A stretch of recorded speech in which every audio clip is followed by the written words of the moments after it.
material que se llama fuerza sobre áreas planas sumergidas.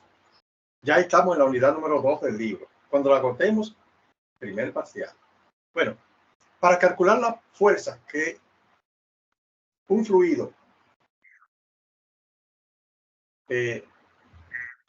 ejerce sobre una pared rectangular vertical, primero, tenemos esta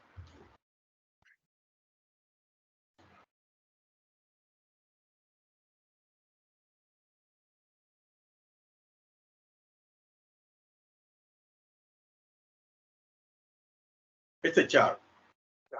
Mire, la fuerza que un fluido en reposo ejerce sobre una pared rectangular vertical. El 10% del monto total de la factura, que va a ser el 30%. De ese 10%, el 30% de nosotros. Eso es que Sí, no, eso es otra cosa diferente. Entonces, se pasa por un sitio que se llama centro de presión. Ese sitio está localizado a 1/3 de la profundidad del fluido si se mide desde abajo, o a 2/3 si se mide desde arriba.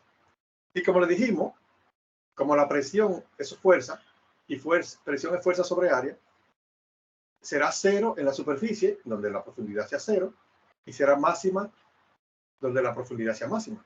Pero la que nos piden no es ni la fuerza cero ni la fuerza máxima, sino la resultante, que pasa por el centro de presión a 1/3 desde abajo, medida de la superficie, desde el fondo del fluido.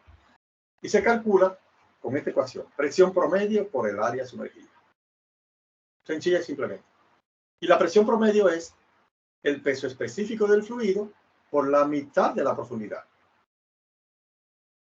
Es decir, cuando usted multiplica la presión promedio o la fuerza promedio por toda el área, entonces le va a dar la fuerza resultante. Presión promedio, que es peso específico por la mitad de la profundidad, por toda el área sumergida. Es decir, que para calcular esa fuerza resultante, sencilla y simplemente es peso específico del fluido, un dato, la mitad de la profundidad del fluido, otro dato, por el área sumergida, que es una información que usted debe calcular, el área que está tocando el fluido. Con eso se calcula sencilla y simplemente la fuerza resultante. ¿Y por dónde pasa? Pasa por un sitio que se llama el centro de presión. No por el centroide, ¿no? El centroide es donde ocurre la presión promedio. Y ese sitio está a 1/3 si se mide desde abajo, o a 2/3 de la profundidad si se mide desde arriba. Con esta ecuación, donde esto es la fuerza resultante, esto es presión promedio, es peso específico por la mitad de la profundidad, este es el peso específico, la profundidad del fluido y el área sumergida. Entonces, eso es lo que tiene que ver con una pared rectangular vertical. Si es una pared rectangular inclinada, entonces la fuerza resultante se calcula de la misma manera. Presión promedio por área sumergida. Y la presión promedio es el peso específico del fluido por la mitad de la profundidad. Y pasa a 1/3 si se mide desde abajo, o a 2/3 de la profundidad si se mide desde arriba. La única diferencia es que, como les dije, que las fuerzas producidas por un fluido siempre son perpendiculares al área sobre la que actúa. Ahorita, como la pared era vertical, la fuerza era horizontal. Ahora, como la pared es inclinada, la fuerza tiene que ser inclinada 90 grados perpendicular al área sobre la que actúa.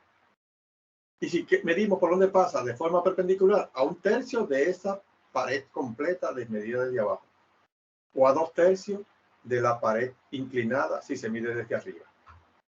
Igual que la otra vez.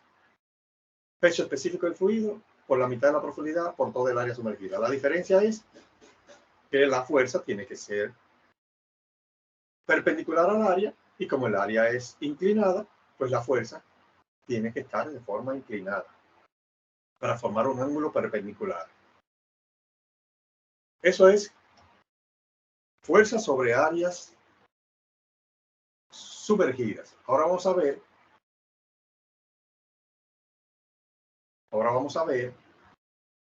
un procedimiento general para cualquier tipo de áreas. Ya no vamos a calcular la fuerza a una pared completa, sino a una porción de un área.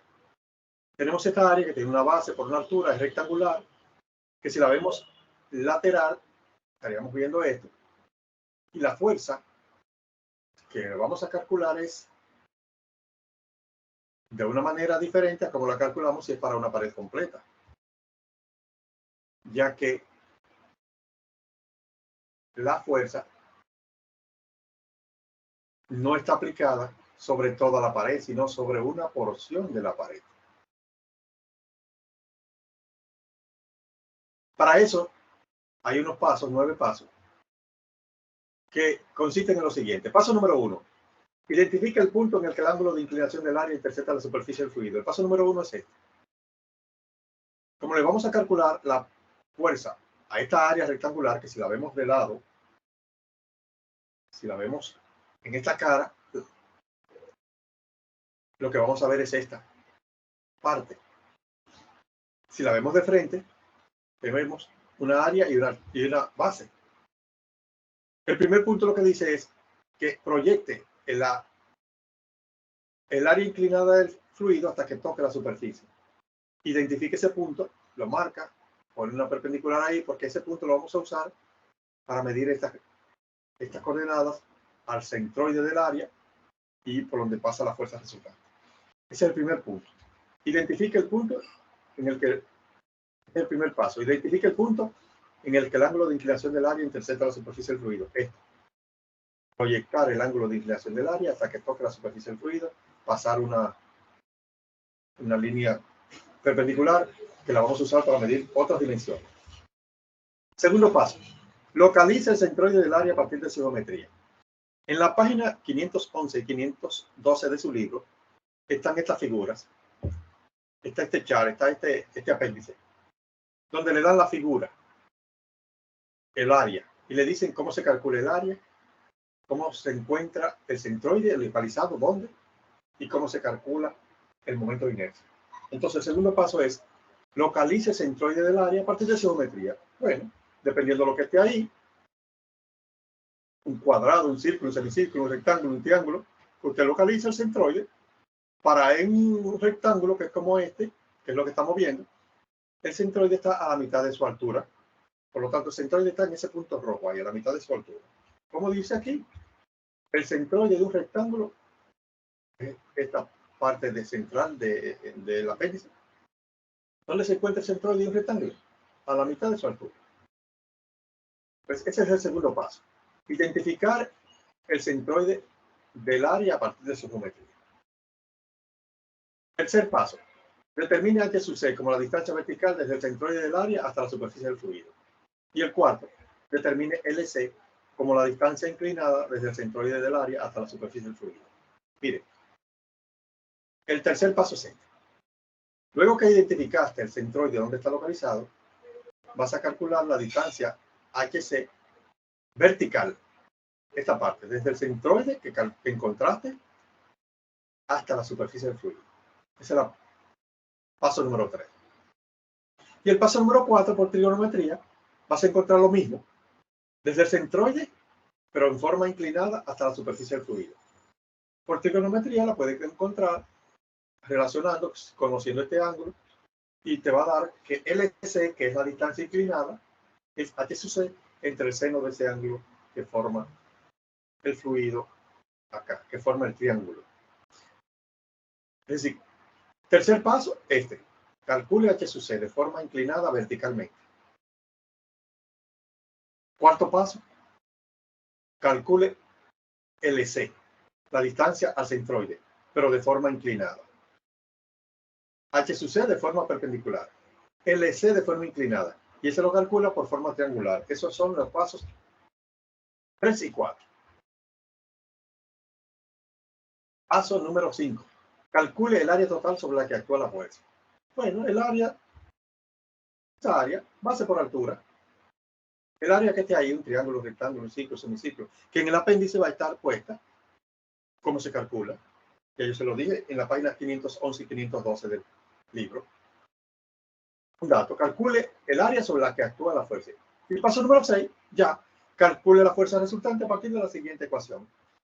Presión promedio por área sumergida. Si se fijan, aquí no es peso específico del fluido por la mitad de la profundidad, sino peso específico del fluido por H sub C, por el área sumergida.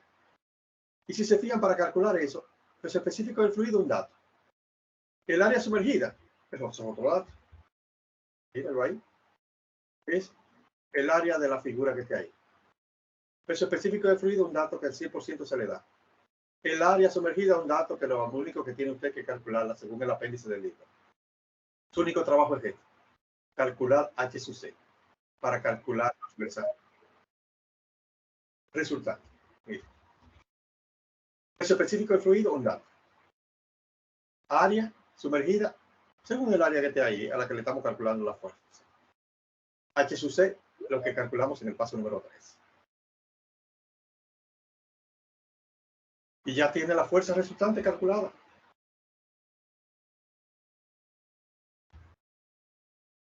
Ya tiene tu fuerza resultante calculada. Ahora vamos a ver la coordenada por donde pasa de forma inclinada, LP, esa. Ya sabemos cuánto vale. Ahora vamos a ver por dónde pasa, que es la coordenada LP. Para saber por dónde pasa, tenemos que calcular el siguiente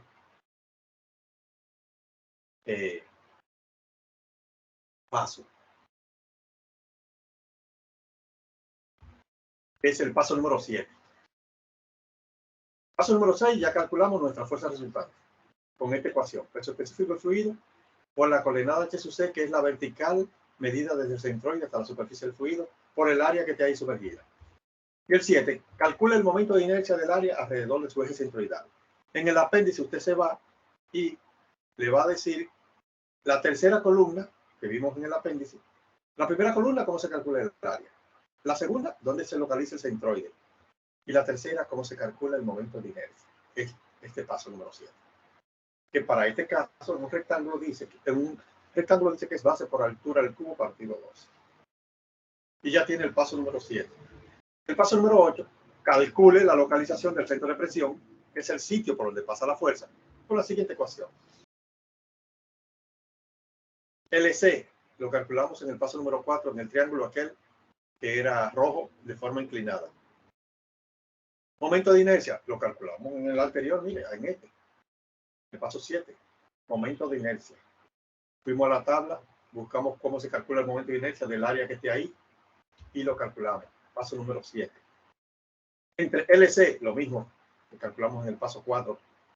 Este mismo LC que está aquí, que era rojo, que teníamos un triángulo rojo. Por el área sumergida, el área que esté ahí. Y el último paso, algún diagrama mostrando la fuerza resultante, e identifique la fuerza resultante pasando por el centro de presión perpendicular al área y muestre las dimensiones HC, LC y LP. Ese. Se hace su diagrama, pone su fuerza resultante, tantos newton. H sub C, vertical, tantos metros, que es desde la superficie hasta la centroide. LC, que es desde la superficie hasta el centroide, pero de forma inclinada en el triángulo rojo ese que vimos ahorita, tantos metros. Y LP, tantos metros. Eso es lo que dice el paso número 9 y ahí se acabó el ejercicio. Si no hay pregunta, pasamos entonces al siguiente tema, que es un caso en donde el fluido tiene carga piezométrica. ¿Cuál es ese caso? Mira, en el ejercicio que vimos, esto estaba abierto a la atmósfera. Vamos a verlo. Abierto a la atmósfera, a la superficie. El caso con altura piezométrica es que la superficie del fluido no esté abierta a la atmósfera, que esté cerrada, así. Y que tenga un gas con una presión diferente a la atmosférica. Eso se llama caso con carga piezométrica. Hay varias formas de resolverlo. La que yo recomiendo es esta, que es la que para mí es la más fácil. Se convierte esa carga piezométrica o esa presión que tiene el fluido en su superficie en una altura de este mismo líquido con esa ecuación. Se le agrega esa altura, por ejemplo. Esa ecuación dice que es la presión que tiene el gas encima de la superficie entre el peso específico del fluido, me va a dar una altura, se la agrego a la superficie y ya es el mismo ejercicio como si no tuviera carga piezométrica, como si no tuviera presión encima del fluido. Esa es la forma que yo considero que es la más fácil. Convierte la presión de ese gas en una altura pisométrica. ¿Cómo? Dividiendo la presión del gas entre el peso específico del fluido. Le va a dar una altura que se la agrega a la altura inicial del fluido y lo abre a la atmósfera. Y ya se convierte en el ejercicio anterior. La única diferencia es que ahora todas las dimensiones no van a ser hasta aquí, sino hasta acá arriba, la que usted agregó, la altura adicional que agregó. Ahora el primer paso, que identifique el punto en el que el ángulo de inclinación del área intersecta la superficie del fluido. Ahorita era ahí, ahora es hasta aquí. Localiza centroide del área a partir de su geometría, eso no se altera. Calcula H sub C era hasta ahí ahorita, pero ahora como usted le agregó esta altura, tiene que calcularlo hasta ahí, etcétera. Entonces, tomar en cuenta, al agregar esa altura, las variables que cambian dentro de su ecuación, que son el cálculo de H sub C, que es la vertical desde el centroide del área hasta la superficie del fluido, el cálculo de LC, que es el triángulo rojo aquel, que ahora es un triángulo más grande, porque usted le agregó una altura de fluido, el cálculo de la fuerza resultante, que tomaba en cuenta H sub C, pero hasta donde tenía la altura del fluido, y usted le agregó esta altura, tiene que tomar en cuenta, y el caso de la localización de la fuerza resultante medida de forma inclinada por donde pasa, que tiene que tomar en cuenta que la altura del fluido que le agregaste, y eso es lo que varía ahora. Entonces, vamos a ver si no hay preguntas. Vamos a el siguiente